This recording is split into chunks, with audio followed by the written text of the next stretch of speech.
All right, let's work a problem using the method of joints. So I've picked 6.2, and I have this file posted so you can look at the file by itself. But here we want to find the members and all the forces. So let's try to do that. First, we'll draw a free body diagram of the entire truss. Got a pin here, so only horizontal. A roller thing here, pin, so both. And then the external force. We sum the moments about B, which is B is up here. Get rid of these two, we can find A. Then we can just sum the forces in X and Y and find BX and BY. Then we have to pick a joint to do that has only two unknowns. So I pick D, and there's the free body diagram of the joint.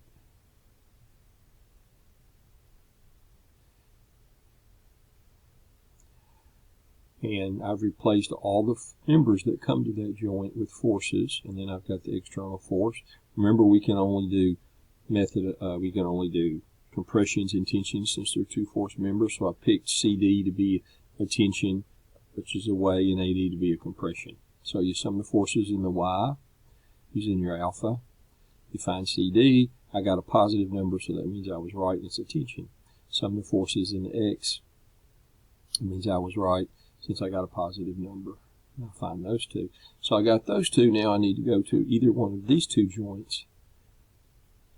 I decided to go C, which C is up here, and that's going to give me a zero force. If I pick my X along here and my Y perpendicular, then if I do the Y's, there's only one force, and it's AC, so it has to be 0.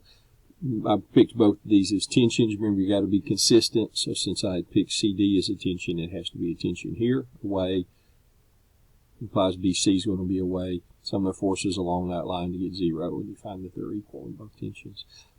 Then I did joint B. Joint B is up here. Only two things I don't know. Still got my external forces. Again, BC was a tension up here, so it has to be a tension here, which means it has to point away. That's Newton's third law that they're opposite. I assumed AB was a tension. Sum the forces in the X, and I found, well, I already found BC, so I didn't need to do it again, really. Sum the forces in the Y, and I find AB. So I've summed them all up. A couple of zeros, compression, tension, tension. There's my externals. And then I used the other joint and just sum the forces to see if I get 0, which I do. And then I'll use the truss as a whole and did a moment about D to see if I get 0, and I do. So that's